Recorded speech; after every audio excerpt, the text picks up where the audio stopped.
Thank you. Thanks very much, Paul, and thanks for setting the stage for our discussions today. When our planning team met, actually it was quite a number of months ago, to talk about how we can inspire innovation in a large school district, we threw around a lot of ideas, and then we thought, well, we really need some sort of space and place to talk about innovation. And I think I must have missed a meeting when they talked about what this room setup was going to look like.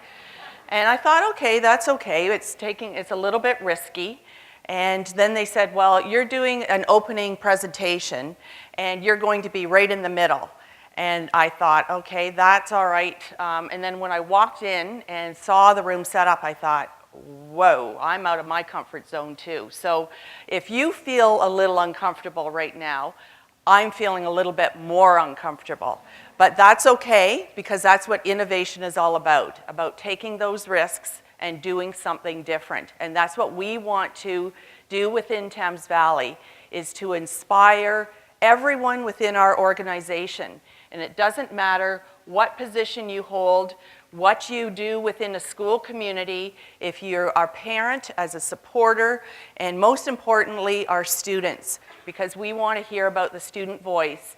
And our ultimate goal is improving all of those opportunities and chances for kids and making sure that they're successful. And I think Tony really pushed us last night to think about, what does success mean? What does it mean as we move forward beyond secondary school education? And we all go to work at some point, and some of us take a little bit longer to get there as we move to post-secondary education experiences. And some of us might move to work and then go back to school. And we're continuously learning. And your education does not end with a degree or a diploma. It will continue on throughout your life. So if you do feel uncomfortable, that's okay. And you may feel a little bit more uncomfortable as the day unfolds. When I came in this morning, Paul and I were talking to the London Convention Center staff, and they said, we've never set up a room this way before. And so I thought, okay, well, we're really out there. So we're really hoping that today will provide that opportunity for you to have those rich discussions within your own school teams, but this is a unique experience for you to have those conversations across schools. And for the most part, we have engaged our secondary schools in this type of dialogue, but we need to think about what's next and how can we engage all of our elementary educators and staff. So in the next few minutes, I hope to set the stage about why we are innovating and why we're thinking about innovation and why now within Thames Valley. Just to begin, we have a board vision that speaks to innovation, that looks at diversity and celebrating the achievement, which is a strong foundation for all of our students. And we heard from our stakeholders. So this just didn't come out of the blue. This came from a lot of stakeholder conversation and discussion about what they wanted to see in Thames Valley schools. We know that we have the very best educators in our schools. I would put our educators and our staff against any in the world. So we are exemplary. But I think all of us, including myself, need to think about what can we do to make ourselves even better, to improve all of those opportunities for our students. So at our pre-launch symposium on September the 18th, many of you, and I think quite a number of you, attended that symposium, and we talked about what innovation is and what innovative educators look like and sounded like, and we had some really good discussion. And we learned that innovation begins with a problem, not a solution. And I know Tony Wagner talked last night about sometimes we're really quick to arrive at the solutions, not thinking about what problem we are trying to solve. Innovation in Canada. The World Economic the World Economic Forum report indicated that Canada is not doing well on the innovation front. In 2010, we ranked 12th in the world, and in 2014, we have slipped to 25 on their indicators of innovation. And so we know that we have work to do not only within Thames Valley, because we want to ensure that our students are prepared for the world beyond high school. But the challenge for employers, and when we look at Thames Valley as an employer, we need to make sure that we provide that organizational culture that supports learning and innovation. And we started last year working in our schools around challenges or problems of practice and looking at a culture of learning. And so innovation goes hand in hand with learning. What is it that we need to learn and do differently to make sure that we reach all of the students that we're serving? And so as a school district, we need to provide the tools and the encouragement and set the stage for everyone, whether or not you're working in the school or at the board office. We know that there are a number of disengaged students sitting in our classrooms. I do remember when I was a secondary school teacher, I'm not sure that a student actually fell asleep in my class, but I know in a colleague's class, a student was sound asleep and they didn't know whether to wake the kid up and say, you need to move along to your next class, or just let them stay there and sleep, because obviously the student was a little bit tired. But our students, we've had a lot of student voice conferences, and our kids have told us that they may be bored with what's going on. They feel disengaged. They feel that the curriculum or the content is not relevant to them. And we need to pay attention to this. And for the number of student voice conferences that we've held, we've gathered all of this great information about what kids are telling us they want in their high school and elementary school experience. But we really need to think about what we're going to do about it. We, as the educators and the adults, need to think about what kind of experience that we can create for students based on what they're telling us. Last, I guess it was Tuesday at our board meeting, our student trustees, and I know that Eric, where's Eric? He's here. There's Eric. Eric reported that at a recent SAC meeting, the student trustees asked a question, what would you say is your favorite part of school? So here are some of the responses. Our education involved students.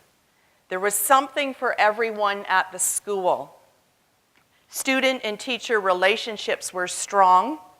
There were potential opportunities for us. They enjoyed the school diversity and multiculturalism, and obviously the school spirit. And so when you think about those comments, they're talking a lot about the culture of the school and of the classroom. And that's, I think, something that we really want to pay attention to in terms of, again, what our students are telling us. We know that there are disengaged students in classrooms. Some of them may not be sound asleep, but some of them may be sitting there going through the motions, but not really engaged in the activity that they're working on. Why are so many students seeking new and different opportunities? And all of these programs listed on the screen are examples of what is offered in alternative education, or alt-ed. Last year, we had 1,500 students attending an alt-ed program. That's a huge number of students who felt that their high school experience wasn't meeting their needs and they were looking for something else. Last week, I talked to some students in the school within a university program. And for those of you that are not familiar with that program, this is a class of students, 25 high school students, who formerly attended a high school within Thames Valley, who have the potential to proceed to university, but for whatever reason, life got in the way. Lots of mental health issues, personal and family challenges, and so our schools selected these students to be part of the SWAL class. And so they are housed at Huron College. One teacher is working with the 25 students. I won't tell you how many different courses that teacher is working on with that group of students. It would just kind of blow your mind. But the students in that class talked about, one student in particular said, "I really think that my teachers in my old school wanted me to fail." The teacher in the classroom is highly engaging those students in a different way. Lots of independence and autonomy. He cares deeply about those students. He will do whatever it takes. And those students commented on, "My teacher really cares about me and provides me with that independence and autonomy." 94% of the students in the alt-ed programs in a recent survey reported that they wanted to complete high school. At least a third of them reported that they have some sort of mental health issue. And 60% of them reported that they have personal and or family problems. And so the point I think that I need to make is that getting to know your students and knowing who they are and what they're up against, because some of them have some very challenging family and home situations that unless you really dig deep, you'll never really find out who they are and what they're all about. Again, going back to student voice, the Learning Partnership, which is an organization that brings business and education together, completed a study and it was released in September. It indicated, it's called the It's My Future, Student Voices from Across Canada. And that report indicated that students believe that the core issue with public education is that its content does not reflect the world that they believe they will live and work in. They believe very strongly that the Canadian education system has not kept pace with rapid change in the Canadian society, and to give them the relevant experiences that they will require to be successful in the world of work. And so I think it's incumbent upon all of us, not just classroom teachers, but school administrators, board staff, community members, parents, our trustees, and I'd like to welcome our trustee, Tracy Grant, who is such a huge advocate of the work that we do, that we all collectively need to work together to figure out how to help our students and how to help our teachers create those experiences and programs that we're looking for.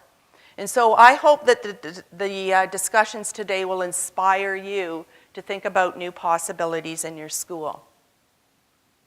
You won't be able to read the words on the screen, but there's been a lot of buzz about 21st century learning. And this graphic was presented to me by one of our learning supervisors about the profile of a 21st century educator. And so some of the things that are represented, I'll just read off a few of them for you because I'm sure you can't read them on the screen. That educators allow themselves to fail and often. They don't wait until they're experts to introduce something. They invite mistakes into their lives, and they embrace change. They question everything, and they model resiliency and perseverance. They feel secure in asking their colleagues for help, and they move into their students' world, even if it's foreign territory. And I'll make a copy of this and we can post that for you to use within your own schools and have those conversations. So what worked for us in the past might have been great, 10 or 15 years ago for those of you who have been in education a long time. But really think about what you're offering to your students today And does it really meet the needs of the 21st century student? Have a look at this classroom. It looks like my grade 1 classroom. I remember my grade 1 classroom. It wasn't one-room schoolhouse, but it was probably the next best thing.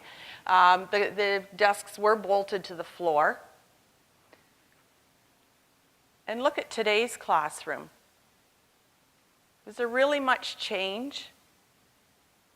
You know, we have a teacher who's standing at the front of the room, and we have desks in rows, and we have teachers who are, providing content, and students who are listening. And Tony really talked last night about how we need to look at our classroom space and set it up for 21st century learners, for those critical thinking skills, collaboration, problem solving, research skills, looking at the skills and looking at the physical space and how we group students and how we offer those experiences to our students.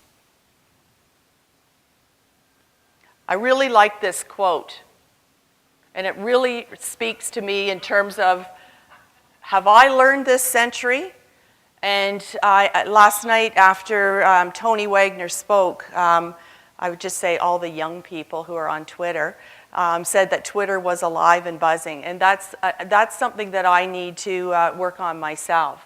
The whole area of social media, I need to somehow figure out what it means to me in the work that I do and how I can use it effectively. And so over the next couple of months, that is my own personal goal, is to really step up my game in social media. Now, some of you know that I was a superintendent of information technology in a previous board. So I was really up on everything at one time, and I know I'm a bit rusty now because I'm quite challenged, maybe very challenged on how to turn my TV on. So my husband has laid out step-by-step instructions for me, and then when that new upgrade comes from Rogers, and then you're trying to figure out, okay, which remote do I use, and what's the sequence? So every time we get an upgrade, then I need a new handwritten list on how to turn my TV on. But we all need to think about how we can step up our game, and have we really learned this century, and are we, working in the world that our students are. Our students increasingly want a global education, and we need to provide that to them. Look at all of the amazing experiences that could be provided to our students in the way of international travel, exchanges. You don't even have to physically leave the classroom. You can have those conversations through Skype and through other means of technology with kids all around the world. And that's really exciting. Some of you may have known that we recently hired an international business development officer, Sarah Node. She just got back from China 2 nights ago. And we are looking at international opportunities and recruitment of students, international students, into our district.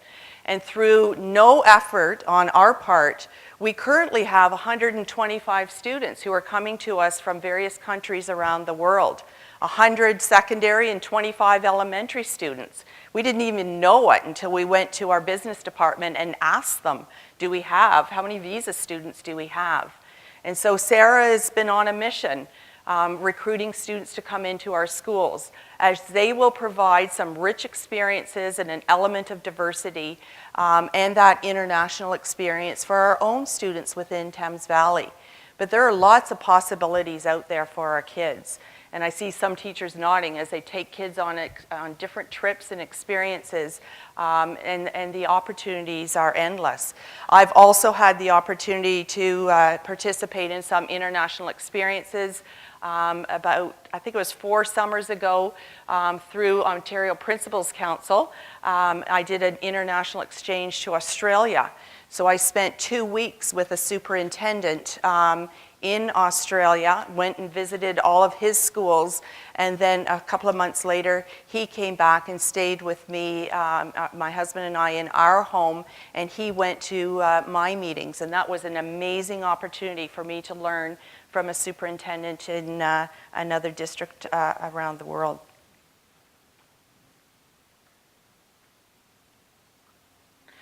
Lots of books have been written. This is the one, Tony Wagner, for those of you who may be interested in reading his book, Creating Innovators.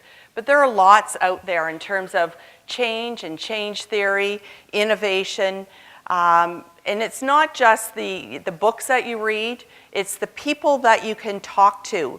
And this is what this forum is here for you today, to talk to people across schools, from board offices, from organizations.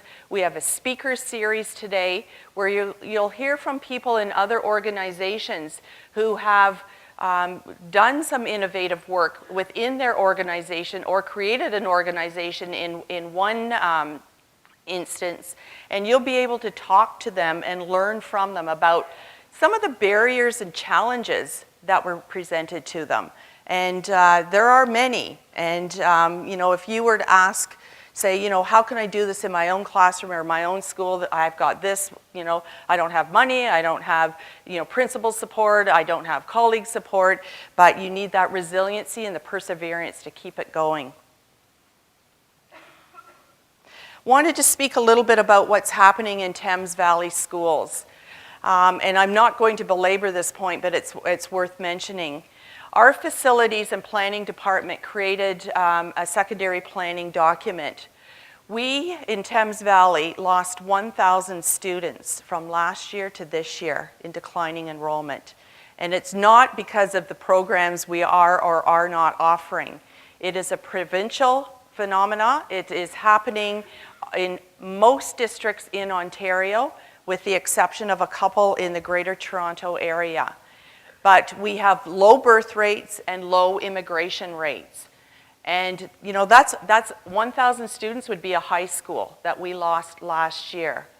We have many schools within Thames Valley that have fewer than 500 students. And it becomes really challenging for you as teachers and as administrators to offer a range of programs for students. And so again, this is really an opportunity for you to think differently. How can you offer interesting and relevant curriculum and programs for students when the enrollment in your school is shrinking? What can you do within your own school? But what can you do across schools? And that's, I think, really exciting. I think it's a challenge for everyone within this room. We are a large school district.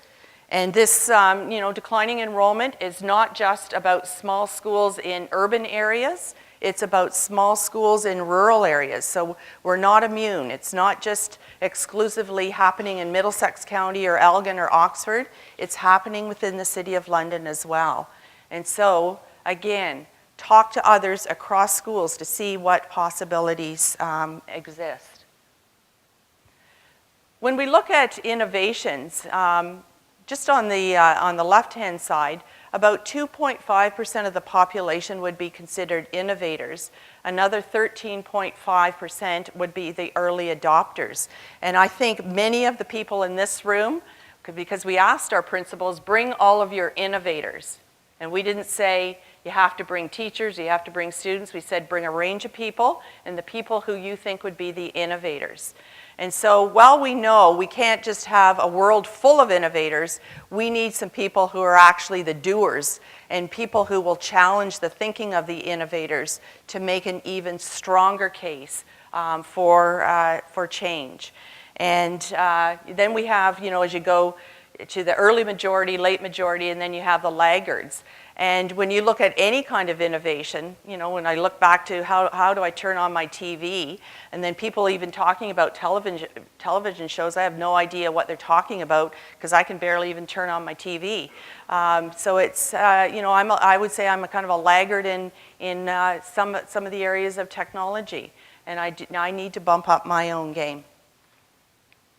Today is about leveling the playing field. The discussions that are going to follow will look at people within this room, and we were very intentional. We did not put your job title on your name tag, because it does not matter whether or not you're the director of education or a superintendent or a principal, student, teacher. It does not matter. Every idea is a good idea. And we wanted you to have those discussions that were free from all of those titles. And so job titles have no relevance. That was a picture of East Elgin Secondary School. Maybe some of you are in that picture. We know that hippos are some of the deadliest animals that we have in the world. They can crush people, bite them, torture them, kill them, fall over on them. And we know that hippos in companies and organizations take the form of the highest paid person's opinion. So when we look in the room, I guess that would be me. So I need to listen to people. I have ideas, but I also need to listen to others' ideas. And today we want to create what we call a meritocracy, where it's the quality of the idea is what is important, not who presented the idea. And everyone in this room has an obligation to contribute a voice and an opinion. And if you sit back and let others do that for you, then that idea will rule at the end of the day. So we are going to call this an obligation to dissent today, where you have to challenge each other's thinking and put your own voice and your own opinion forward, because everyone has a contribution. And so today we are giving you, it's this day forward, the permission to innovate and create some really out-of-the-box thinking and ideas, and to take those risks. And we, I know as educators and professionals, professionals in the room and the educators, I think everybody, we're always afraid that we're going to fail. And I think when we put ourselves in that situation, it makes it a little bit more difficult. And I look at, I've taken up the game of golf. I've been playing for 10 years. And last year's season, I took more lessons last year, and I had the worst golf games ever. And my golf instructor said, "You need a GPS." And I said, "What do you mean I need a GPS? I'm trying to learn how to play golf." And he said, "You need a GPS because there is a driving range over there, and that's what you need to do. You need to practice, and you don't even know where the driving range is." So he said, "It is over there, and I can take you there, and I can show you. What you need to do is practice." And we know that, eventually maybe practice makes perfect. But we all have things to learn. And so I'm inspiring you. I hope I've inspired you to take those next steps that are very bold, risky, uncomfortable. And I like this last slide. We want you to set out on those turbulent seas and to try some new things. Thank you very much.